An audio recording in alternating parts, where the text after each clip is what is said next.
Africa will next month go ahead with the naval exercises of its eastern coast with Russia and the Chinese warships in a decision that could further strain the relationship between some of South Africa's biggest trading partners. Now, the Operation Mosi, which means smoke, will take place from the 17th to the 26th of February. Now, to unpack what benefits these exercises will have, we're joined now by defense expert Helmoed Heitman, who talks to us from Cape Town. Mr. Heitman, thank you very much for your time. A very interesting program, this one, we understand. It happens annually, these naval exercises between the South African Defense Force or the South African Navy alongside its Russian and Chinese counterparts. What exactly is involved in this, and do you think that South Africa is well advised to continue with this given the kind of geopolitical issues that involve Russia right now? Okay, that of course is the key issue.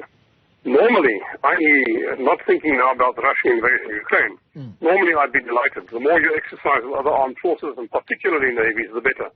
There's always something to learn, and if you can learn to cooperate, again, particularly navies who might have to help each other in a search and rescue operation or anti-piracy operation, the better. All round, I'm all for as many exercises and even training exchanges as possible. What has changed it, though, is the Russian invasion of Ukraine. By now effectively being siding with Russia, in a sense, having a military exercise with them, what we're doing is offending, to put it mildly, pretty much the entire Western world. And the problem with that is that the Western world is what our economy depends on. And the economy is what makes things go round. Economically, Russia is entirely irrelevant to us. And strategically, too, for that matter. Economically, we depend on Europe, the United States, Japan, and to a lesser extent, India, Indonesia, Philippines, countries like that. Yeah. Not Russia. So at the moment, in this particular situation now, we're being at best silly. I'm being polite there. Yeah. Let me refine my question and make it simpler. How likely is South Africa to upset those major trading partners, whether you talk Europe or the United States, when they will hear that some of the Russian ships that have been sanctioned in other parts of the world are going to be brought here in South Africa for naval exercises? Look, they are going to be, I wouldn't say upset me, but they're going to be irritated. But the reality is we're not very important to them. They're very important to us. So I don't think they're not going to jump up and down too much. But they're not going to be happy. Next time we ask a favor, we're going to get a raised eyebrow and say, really? You want us to help you? Why would we? Next time we want a preferential trade deal, they might say, well, why? Go and deal with Russia. Yeah. It just undermines our standing, which is unfortunate. But in a situation like this, if it's a war where there's a cause and you don't want to take sides, you want to be neutral, that's fine. But unprovoked, unnecessary invasion of another country is a whole different ballgame.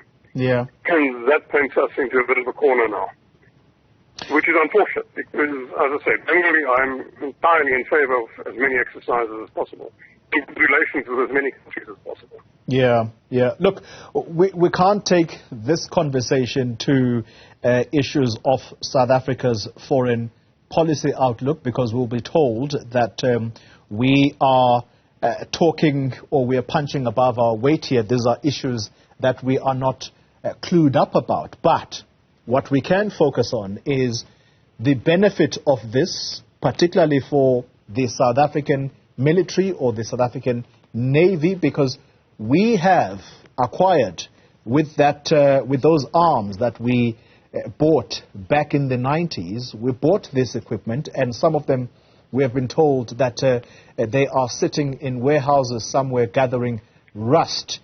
How does this benefit the South African Navy and by extension, the South African military in terms of them getting ready for any eventuality in terms of invading our space? Look, at the moment, the benefit is going to be pretty limited, primarily because the only thing the Navy can put to the sea is one inshore patrol vessel, which is not fully in commission yet either. All the rest of the ships have been neglected for so long that they're not really operational. So while there's always something to learn from both the Navy and the Chinese Navy and any other Navy, we also exercise with India, Brazil, and others. There's always something to learn, but the Navy's ability to learn is a bit limited because we only put one ship out and a very simple ship. So there's not too much we can take aboard. It would be, from the purely military perspective, it would be a different ballgame if we get one or two of our frigates out to sea or submarines. Then we could learn a heck of a lot. But with this IPV, the learning opportunity is very limited. Yeah. If you have been monitoring these exercises for some time, Helmoed Heitman, help us understand, because the understanding is that they happen on an annual basis. How have we benefited from the previous exercises? Look, I think the Russian-Chinese one is not really annual, since there was one last year and there's one this year. In the past, occasional ships happened to be passing, so a passenger exercise. The regular exercise we've had have been in some with Argentina, Brazil, Uruguay, the ITSA with India and Brazil, and the German Navy used to have every 2 years. In fact, all of these really are biennial. Every 2 years the German Navy on exercise Good Hope. And then the Navy exercises generally when it's got a ship available with any naval vessel that happens to be passing. It doesn't matter which country. Basically what they call passenger exercises. Just refine the fact the ability to talk to each other, to maneuver with each other, things like that. That is always good learning. Firstly, basic seamanship, you're learning things from dealing with other navies, how they work. You always pick up something new. Then you have the exercise Good Hope series, for instance, with the German Navy. There we were exercising against really modern ships, as in fact against the Indian Navy. And then our frigates, for instance, and submarines could learn a lot. And the Air Force, now, they got involved with the Good Hope exercises too. They learn a lot because they are, in fact, more modern than we are. They've got more sophisticated equipment than we do. So you learn a hell of a lot from that. And they do. Every now and then they get a nasty surprise because our people can be pretty creative tactically. All right. So generally there's a lot to be learned, and over the years we've learned a lot from exercises. We also had some foreign air forces come here for training, some one or two foreign armies have had troops here. We send quite a lot of soldiers and officers to other countries for training, which is also good.